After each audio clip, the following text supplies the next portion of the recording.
Je m'appelle Vanessa Barret et je suis ingénieure sociale. Je suis là en tant que lanceuse d'alerte puisque j'ai exercé un poste de cadre au sein du service de l'aide sociale à l'enfance du département des Ardennes. Durant 1 an et demi, j'expliquerai après pourquoi, mais je voudrais simplement préciser que le travail qu'a mené Marion Sigaud sur l'hôpital général est fondamental pour comprendre ce qui se passe aujourd'hui. Il faut comprendre que l'hôpital général constitue les fondements du travail social français et surtout est l'ancêtre quelque part du dispositif de protection de l'enfance français. Alors, pour compléter et faire un peu la suite finalement, après tout ce que vient de nous expliquer Marion Sigaud, à la deuxième moitié du XVIIIe siècle naît le courant des Lumières, que tout le monde connaît, qui porte en fait la philanthropie comme nouvel idéal. La philanthropie nous vient d'Angleterre et s'exporte en France juste avant la Révolution. Elle va se développer au point de se substituer au fur et à mesure à la charité. La philanthropie est donc un mouvement qui prône l'amour de l'humanité et est à l'origine de l'idéologie des droits de l'homme. Alors, ce qui est important, c'est que à cette époque-là, on a un personnage, un philosophe anglais qui s'appelle John Locke, qui est le premier à poser comme principe un besoin de réformer l'éducation traditionnelle, et il va proposer un traité d'éducation qui s'appelle Quelques pensées sur l'éducation, qui paraît en 1693. Il faut savoir que dès le départ, cette idéologie-là qui est en train de naître est fortement liée à la finance mondialiste et à la franc-maçonnerie.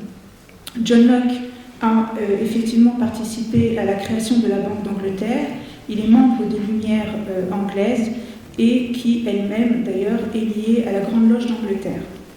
Ce qui est important, c'est que John Locke a exercé une grande influence sur les Lumières et va particulièrement inspirer Jean-Jacques Rousseau, qui va, avec l'Émile ou de l'éducation, nous proposer une véritable méthode d'éducation qui va du berceau jusqu'à la majorité. Et cette éducation-là se base sur la psychologie et la nature.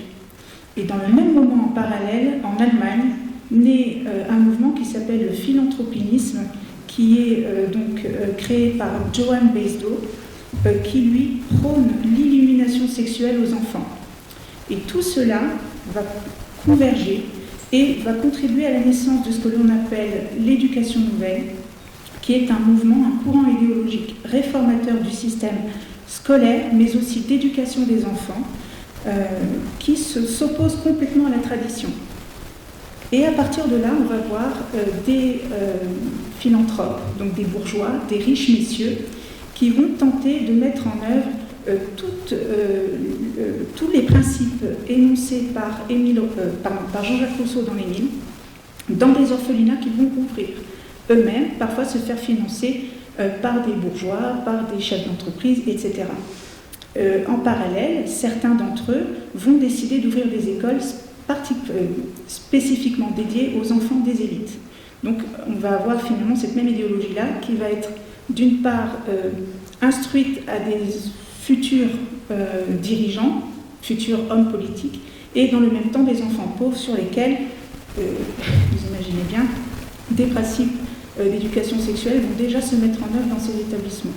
C'est important parce que ce mouvement-là va infiltrer, est à l'origine de tout ce que l'on connaît aujourd'hui au niveau scolaire, c'est-à-dire l'abaissement du niveau scolaire, l'éducation sexuelle obligatoire à l'école, quoi d'autre, c'est un mouvement aussi qui est très lié à l'eugénisme.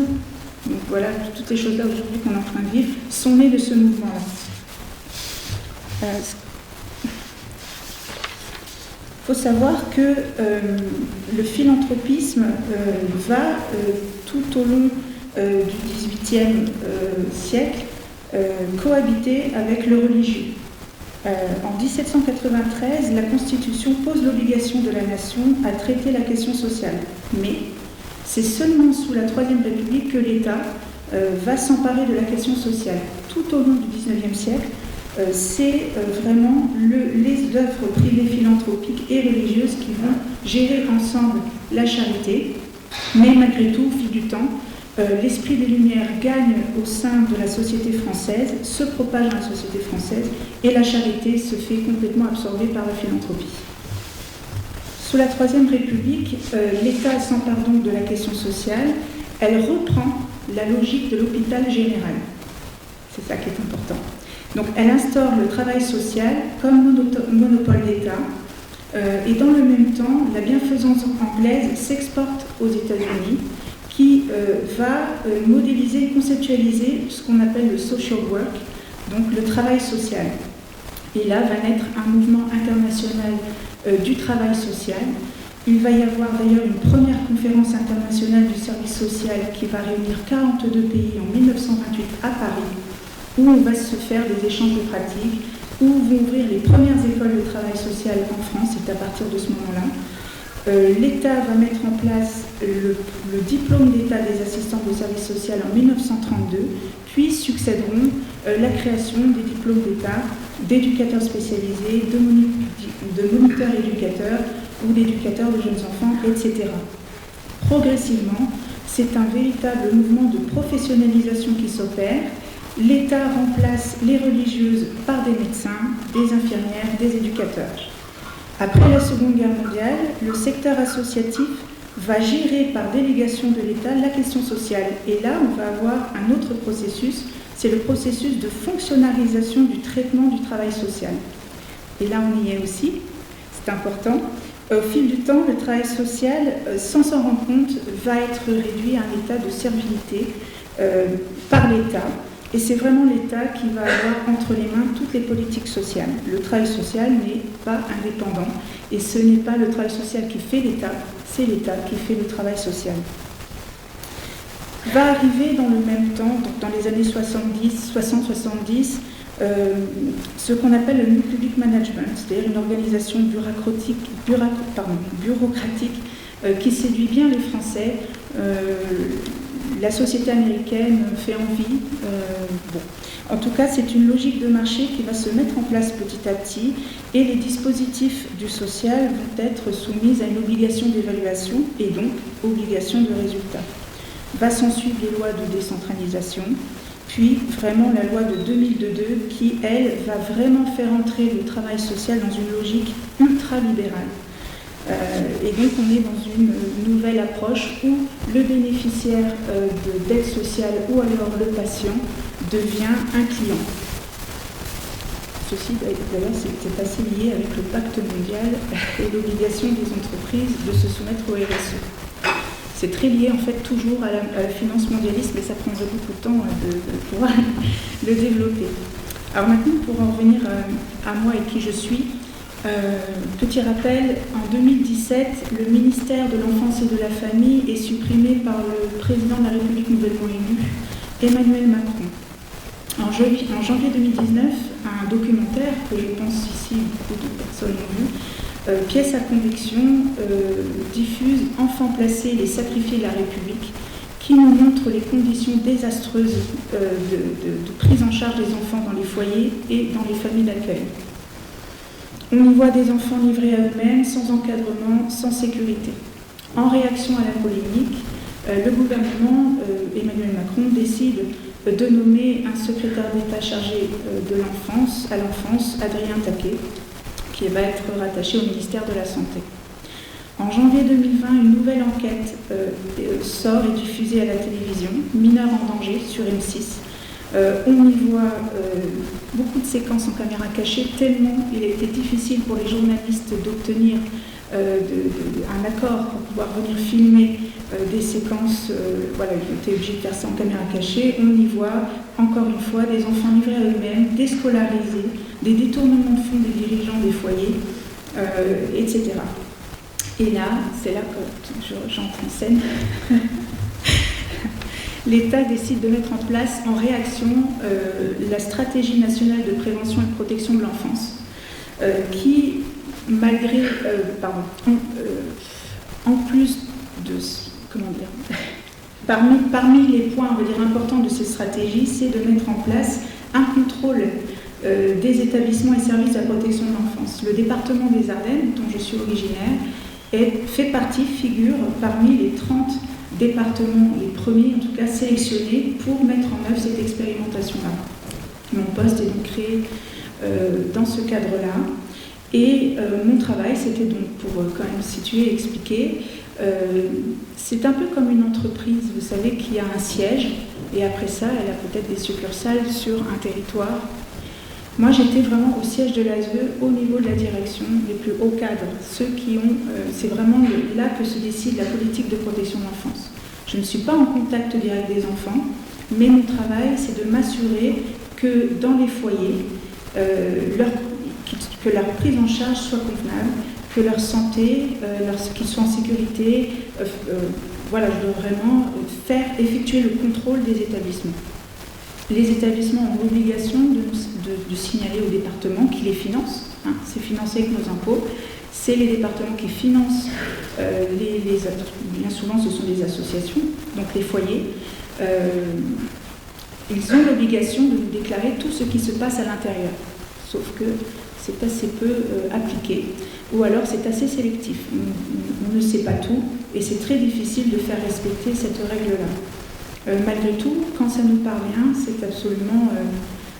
on a des abus sexuels au quotidien au sein des foyers, des crises spectaculaires d'enfants qui sont soumis à des violences psychologiques, parfois physiques d'éducateurs. Alors il y a un peu de tout, hein.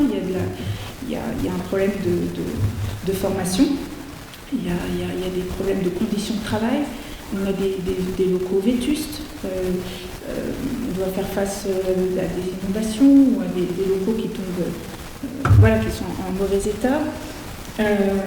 On est face à par exemple des grèves, du manque de personnel, etc. Mais dès que je prends mes fonctions, on me fait faire toutes sortes de tâches sauf celles qui figurent sur ma fiche de poste. Je me retrouve à faire des réunions qui ne sont pas du tout dans mes missions. Je me retrouve à faire des photocopies, je me retrouve à rédiger des comptes rendus de réunions. Donc on fait assister à des réunions pour lesquelles je ne vois pas trop l'intérêt d'y être, mais en fait c'est pour faire des comptes rendus. Enfin des choses comme ça. Et surtout à ce moment-là, le poste de chef de service de l'aide sociale à l'enfance, directeur de l'aide sociale à l'enfance, on l'appelle chef de service, mais ça vous parlera plus en disant directeur, est vacant depuis 2 ans. Mais on a un cadre qui a une lettre de mission pour exercer sa fonction. Je ne sais pas pourquoi ce cadre-là n'exerçait pas sa lettre de mission. Toujours est-il que je me retrouve avec ça entre les mains. En tout cas, une partie de ces missions est notamment celle de gérer les places et de placer les enfants. Alors, je ne me rends pas compte, puisque moi c'était mon quotidien. Quelqu'un m'a fait remarquer que quand Christophe m'a interviewé, ça peut paraître très trash, mais c'est ça. C'est-à-dire que, par exemple, j'ai 508 places en établissement. J'ai 30 enfants à placer. Ils sont sur une liste d'attente. Dès qu'il y a une place qui se libère, il faut en mettre un. Voilà, je sais, c'est trash et c'est ça. Donc c'est gérer les places. Donc, dès qu'il y a une place disponible, on essaye le plus possible de faire en sorte que le profil puisse correspondre au projet d'établissement, quand il y en a un. Mais bon, dans la réalité, c'est assez peu appliqué, c'est dès qu'il y a une place, on en est. Très rapidement, j'ai travaillé dans un service complètement désorganisé, qui travaille constamment dans l'urgence. Une incohérence dans l'organigramme, des missions qui n'ont pas de sens, le bazar complet, on ne peut pas dire autrement. Très rapidement, j'alerte ma hiérarchie de tout le dysfonctionnement que je constate. Je signale des faits de danger, d'enfants qui sont en danger dans les dispositifs de protection de l'enfance, et je suis confrontée à une non-réaction. Tant et si bien que j'ai décidé de déposer officiellement donc, un signalement d'alerte par la voie judiciaire en juin 2022. Et on a beaucoup parlé, on parle très souvent de travailleurs sociaux qui ne s'expriment pas, mais il faut quand même savoir que c'est une institution où règne le harcèlement. Souvenez-vous, Marion Sigaud nous l'a expliqué, à l'origine de la création de l'hôpital général, on a la Compagnie du Saint-Sacrement qui est une secte. Et on retrouve exactement des mécanismes sectaires au sein de l'institution de l'ASE. Il y a une véritable emprise de l'institution sur les agents qui y travaillent. Dès lors que vous remettez en question le fonctionnement de l'institution, vous êtes harcelés, vous êtes placardisés. Il faut savoir également que les éducateurs suivis de placement, qui sont des éducateurs chargés du suivi du parcours de l'enfant au sein de l'institution, se voient parfois, modifier leur rapport par la hiérarchie si elle n'est pas d'accord avec le diagnostic, avec l'éducateur. Par exemple, un éducateur sur placement qui va faire le bilan au juge des enfants, écrire au juge des enfants, à la fin de sa conclusion, quand il va dire s'il faut préconiser le maintien de la mesure ou au contraire préconiser un retour à domicile. J'ai été témoin, moi, de 2 collègues qui préconisaient un retour à domicile. L'enfant même, eux, estimaient que l'enfant pouvait retourner à domicile. La hiérarchie a dit non, on maintient le placement, il modifie les conclusions et c'est envoyé au juge. Il faut le savoir que, en réalité, vous êtes soumis toujours à une hiérarchie. Alors certains ne se laissent pas faire, soit ils sont forcés de partir. Il faut savoir qu'il y a énormément de contractuels, c'est-à-dire que ce sont des agents en CDD. Et donc c'est très facile aussi de ne pas renouveler dès lors que l'institution considère qu'elles ne sont pas suffisamment dans la culture du département. Il y a aussi beaucoup d'agents placardisés, usés. Je pense que beaucoup savent ce qui se passe mais ne peuvent pas s'exprimer. Il faut savoir que les risques, quand on s'exprime, sont absolument énormes. Quand je dépose mon signalement d'alerte, je risque la prison, puisque je dépends de l'ancienne loi de lanceur d'alerte.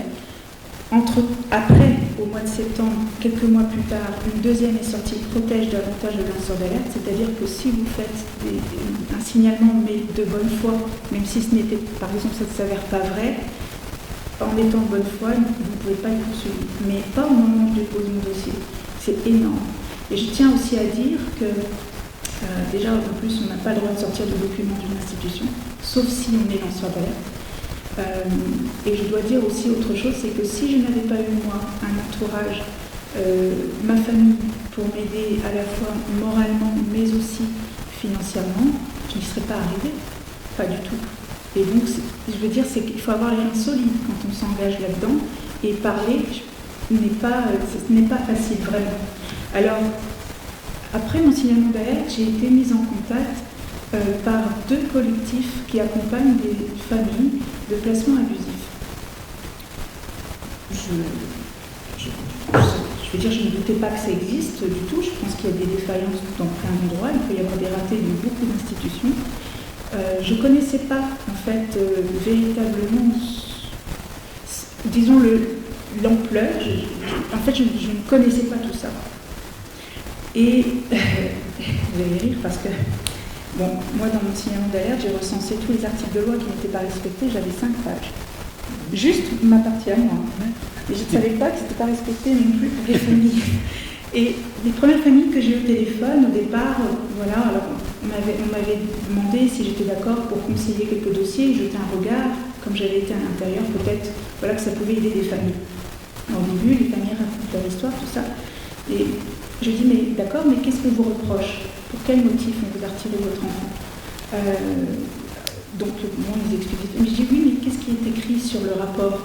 Et j'ai pas de rapport. Comment ça, vous n'avez pas de rapport? Non, mais je dis, mais c'est une obligation. C'est la loi, vous devez avoir une copie. Ben non, il n'y l'a pas.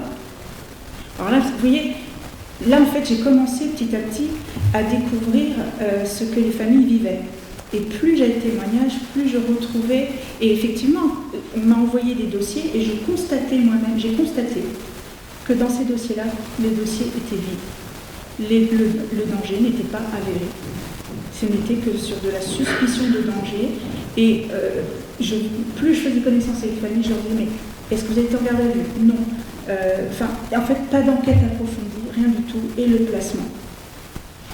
Et ça, je vous assure que quand on est à l'intérieur, on ne le voit pas. C'est ce que j'expliquais, c'est extrêmement cloisonné. Chaque service est cloisonné. Il faut savoir que l'éducateur sur le placement qui va retirer l'enfant n'est pas celui qui a écrit le rapport. Il ne sait pas, lui. On toque à sa porte, le cadre lui dit va chercher tel enfant voilà, c'est toi qui es d'astreinte, il faut aller chercher tel enfant à telle adresse, il a l'ordonnance l'ordre du procureur, sa hiérarchie lui demande d'y aller, il y va. On lui dit la maman est dangereuse, il faut aller chercher, voilà, et il le fait. Mais il ne sait pas, ce n'est pas lui avant. Vous voyez? Et en fait, tout est cloisonné comme ça. Et donc, je donnais tout à l'heure une image, mais c'est comme si on était en train de jouer, on était dans un orchestre, chaque musicien joue sa partie à son instrument. Je ne sais pas ce que joue mon voisin à côté, je ne sais pas à quoi ressemble l'ensemble, mais en fait, vous n'avez aucune idée de l'ensemble. Et c'est après, en analysant, c'est aussi en découvrant le travail de Marion Sigaud que j'ai commencé à découvrir des choses. Parce que quand vous êtes à l'université et que des professeurs vous font l'histoire des politiques sociales, l'hôpital général, il est à peine mentionné. On nous dit que le travail social est né au cours du 19e siècle grâce au philanthropisme, mais en réalité, avant il y avait l'hôpital général. C'est tout, ça s'arrête là. Mais le travail de Marion Sigaud est absolument essentiel parce qu'elle est allée à l'intérieur et elle nous dévoile ce qui est à l'intérieur. Et quand j'ai lu La Marche rouge, en fait, je me suis dit, mais j'avais la même chose. En fait, j'avais l'impression de lire ce que je vivais de l'intérieur. Et ça me frappe encore. Hein? J'en ai quelques exemplaires de Marche rouge. Oui, bon, on va le dire aussi que ton livre il est là et qu'on va le vendre. Pour ceux qui le veulent, bien sûr. Alors, vous avez compris qu'il y avait un lien énorme à ce qu'a dit Marion tout à l'heure et le lien avec l'ASE d'aujourd'hui. Que le mécanisme, il se complète. Ce qu'elle a comme retenue pour l'instant, c'est qu'elle est encore très réservée sur les menaces qu'elle subit. Alors ça, je n'en parlerai pas parce que je ne suis pas autorisée à en parler. Moi, si. Mais d'un point de vue judiciaire, voilà. Hein? Mais bon, oui, elle n'a pas le droit de le dire. Moi, j'ai le droit de dire que ce genre de personnes qui travaillent à l'ASE, c'est comme dans plein d'autres services. Dès que vous commencez à dévoiler des vérités, dès le début, quand vous commencez d'amener des preuves, ou que vous essayez de faire constater, par exemple, que des rapports sont mensongers, c'est la prison qu'elle risque. Donc vous vous retrouvez avec des personnels qui seraient capables de dénoncer des choses, mais qui sont obligés de le dire avec une certaine diplomatie, avec une retenue de certains mots. Moi, je n'ai pas la retenue. On a affaire à des menteurs professionnels qui font des rapports mensongers. Et on a affaire à quoi? On a affaire à un service qui prend le pas, des fois, sur le juge lui-même. Pourquoi? Parce que le rapport qui est écrit, il a toute la vérité. Mais l'hôpital général et le Parlement ne font qu'un, finalement. Et aujourd'hui, les juges et l'ASE ne font qu'un. Voilà. C'est exactement ça. On retrouve exactement les mêmes choses. C'est dans les gènes de l'institution. C'est vraiment, et d'ailleurs, dans beaucoup de choses que Marion Sigaud a expliquées, on retrouve une mère qui dépose son enfant le temps d'aller mieux puis qui ne la récupère jamais. Enfin, ça nous parle. C'est cruellement d'actualité. On revit, c'est la même chose. En fait, je dis toujours, c'est comme si on était devant la même pièce de théâtre, on change juste le décor. Vous avez le décor de l'époque, mais là on change tout, on met un décor moderne, donc en réalité on vit exactement la même chose. J'ai perdu le fil. C'est pas grave, on va compléter, ne vous inquiétez pas. Donc, tu étais dans la continuité de ce que toi tu subissais, donc ce que tu constatais dans tes services. Ah oui. C'est-à-dire que je peux vous dire que j'ai passé des sales moments en poste, parce que j'ai véritablement vécu parfois des états de sidération, vraiment. Face à l'incompétence de ma hiérarchie. Il faut savoir que moi, quand je postule, on me demande d'avoir un master, un niveau master. Ma hiérarchie, je n'ai pas ça. Hein. Je suis face à... C'est-à-dire qu'on a des personnes qui ont entre les mains la politique de protection de l'enfance, qui sont des hauts cadres, qui n'ont pas de qualification pour les responsabilités qu'ils ont.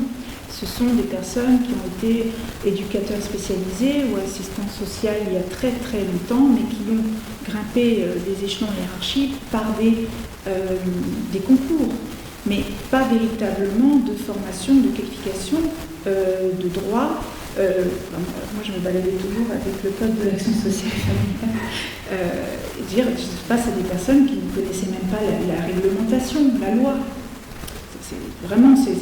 Parfois je me disais, c'est de l'incompétence. Voilà. J'essayais de comprendre pourquoi c'était comme ça. Je me suis dit, c'est de l'incompétence. Puis parfois je me disais, mais ils sont fous. Parfois je me disais, ils sont fous. J'essayais de comprendre. Et tout ça pour vous dire que c'est après, c'est en rencontrant des familles, c'est en lisant La Marche rouge, c'est en faisant des recherches sur la Convention internationale des droits de l'enfant, qui est finalement derrière, c'est un certain Janusz Korczak, un Polonais, médecin, franc-maçon, éducateur, il fait plein de trucs, il est journaliste, écrivain, etc. Et lui était un fervent défenseur de l'éducation nouvelle dont je vous parlais avant. L'éducation nouvelle qui est un mouvement anti-famille, anti-tradition. Comment voulez-vous aujourd'hui, finalement, que le droit des familles soit respecté quand vous savez qui sont ces gens-là et vers quoi, quelles idéologies se cachent derrière tout ça. Et tout ça pour dire qu'au final, je me suis dit, ce n'est pas de l'incompétence, c'est pas que des faux. C'est stratégique. Je me suis dit, j'ai identifié 3 raisons. La première, elle est financière. On en a largement parlé, on le sait, il y a une logique financière là-dedans. La deuxième, elle est idéologique, c'est ce qu'on a dit, c'est le cas général, c'est la destruction, c'est la volonté de l'État, c'est une politique volontaire de destruction de la famille et de l'enfance. Et avec tout ce que je viens de vous dire, donc l'hôpital général, et après tout ce qui a suivi ces mouvements-là, qui ont infiltré aussi l'éducation nationale. Et la dernière raison, qui est moins évidente, mais qui est déjà là avec l'hôpital général, la pédocriminalité, c'est-à-dire des enfants qui sont dans des dispositifs de protection de l'enfance, mais qui alimentent des trafics d'enfants. Et celle-là, elle est moins évidente, mais elle existe. Et en fait, elle est bien plus sous nos yeux qu'on ne le pense. Elle apparaît de plus en plus. Je ne sais pas si vous vous rendez compte maintenant des révélations qui sont en train d'apparaître. Alors, pourquoi ça apparaît? C'est très simple. C'est parce que un téléphone, c'est devenu une télévision. Et la deuxième chose, c'est la démultiplication des réseaux. C'est-à-dire que quand on s'amuse à faire un témoignage d'un papa, d'une maman qui dénonce un mécanisme, d'accord? Quand vous faites une seule émission, ça part sur de multiples canaux. Et le savoir de chacun, s'il est dans la complémentarité, si on fait ce qu'on appelle un collectif du savoir, d'accord? Avec des juristes, avec des avocats qui sont rebelles, parce que autant quand elle vous raconte que elle, cette petite Vanessa, d'accord, quand elle dénonce qu'elle a des menaces, vous avez la même chose chez les avocats. Quand vous avez un avocat qui commence à ouvrir sa gueule pour dénoncer des mécanismes, on leur casse leur carrière. Quand vous avez des juges qui essayent de dénoncer ces mécanismes-là, on les rapatrie dans des petits services à la merde. D'accord? Ça veut dire qu'à chaque fois que quelqu'un dénonce une vérité, à chaque fois on lui casse sa profession. Et après, il y a une deuxième perversité du système. Ce que j'ai appelé dans certaines vidéos où je vous dis que le silence, il est aussi dangereux que le mensonge. Pourquoi? C'est très simple. Vous avez des carrières, vous avez un travail, mais vous, en tant que travailleur, vous avez des charges sociales, vous avez une maison à payer, vous avez besoin d'avoir votre revenu. Et ça s'appelle une forme de chantage. C'est-à-dire que vous avez en flagrant délit plein de professions qui pourraient dénoncer des choses, mais qui ont des contraintes familiales, des contraintes de maison, des contraintes de vie. Et là, vous découvrez que le silence, il est aussi dangereux que le mensonge. Mais parce que ces personnes-là, elles sont automatiquement victimes si jamais elles parlent. Elle perd sa profession, on la met dehors. Si elle n'avait pas de la famille pour l'aider financièrement, elle serait à la rue. Il faut bien comprendre que ça, c'est partout. Moi, je suis ami avec des juges, avec des avocats, qu'on a cassés professionnellement. D'accord? Donc, quand je fais une affirmation, quand je fais des émissions où je fais parler des mamans, si les mamans, elles ont une retenue, moi, je ne l'ai pas. J'ai le droit de faire ce qu'on appelle une accusation, en disant que, par exemple, les rapports mensongers de l'ASE, d'accord, souvent sont des rapports mensongers, sont construits sur des mensonges.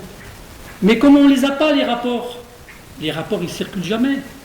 Mais on en a des extraits dans les ordonnances, c'est ce qui permet de voir, quand même, d'avoir un aperçu.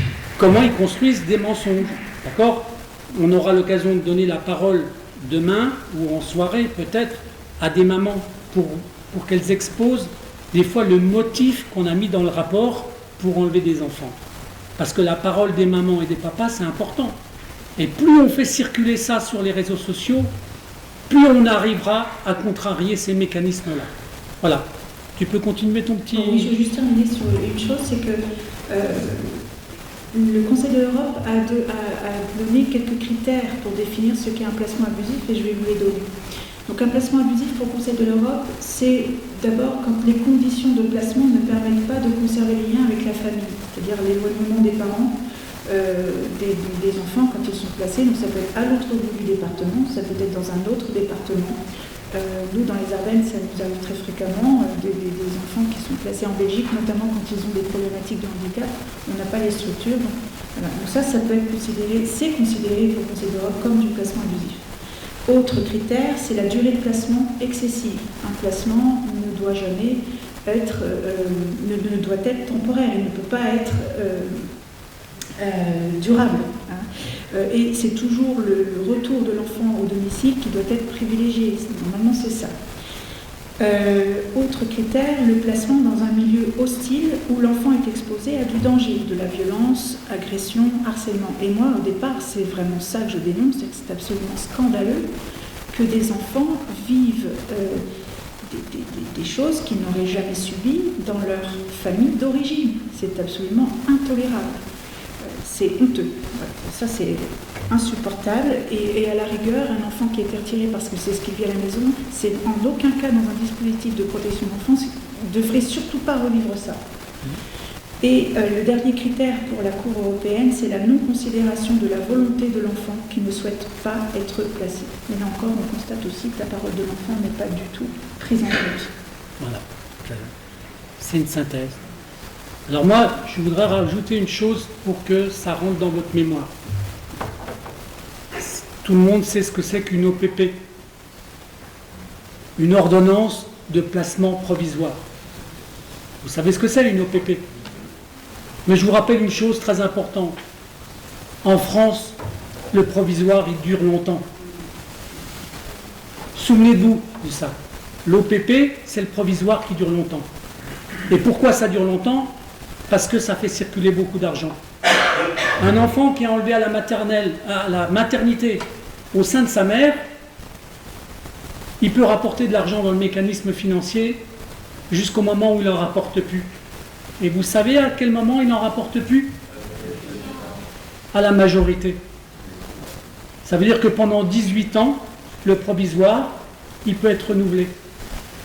Et étudiez bien tous les témoignages de plein de mamans, de plein de personnes qui ont subi ça, vous allez découvrir que c'est un mécanisme institutionnel.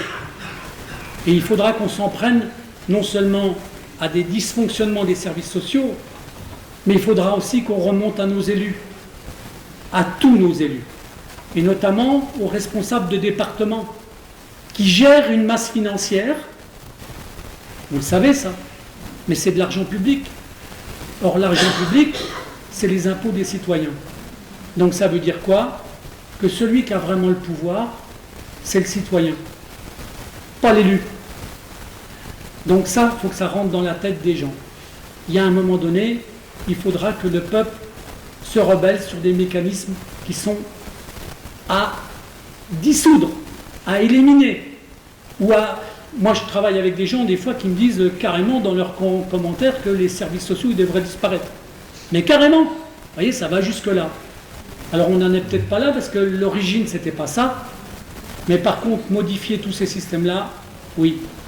Et il y a quelques mois encore, moi je ne savais pas tout ça. C'est-à-dire qu'on ne le mesure pas de l'intérieur. On ne sait pas. Et les travailleurs sociaux sont, dès leur formation, embrigadés dans cette idéologie. Vraiment.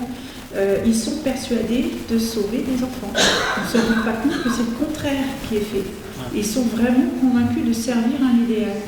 Et je peux pas aujourd'hui il faut que je reste humble là-dessus. Moi-même, je ne savais pas ça il y a quelques mois. Mais par contre, ce que je veux à travers mon témoignage, c'est tendre la main aux travailleurs sociaux, leur dire qu'il ne faut plus avoir peur et les inciter à nous rejoindre et à parler, parce qu'on est de plus en plus de professionnels à prendre la parole, et cela, de leur tendre la main pour qu'ils nous rejoignent, c'est important. Et il faut qu'ils comprennent ce à quoi, finalement, de quoi ils sont complices. Ils ne le savent pas, mais maintenant ils ne pourront plus dire qu'ils ne savent pas. Maintenant, ça y est, la formation se diffuse. Il est temps pour eux de choisir finalement le bon côté des choses, de se rendre compte qu'ils servent un système criminel, mais il faut leur laisser encore un peu de chance de s'en rendre compte et de nous rejoindre. Pour moi, c'est important, j'ai cette responsabilité-là. Et je terminerai en disant que ce n'était absolument pas un choix de ma part, une volonté de me montrer publiquement. C'est aussi face au silence des médias que j'ai décidé de le porter moi-même, parce que j'étais confrontée aussi là à une non-réponse. Merci.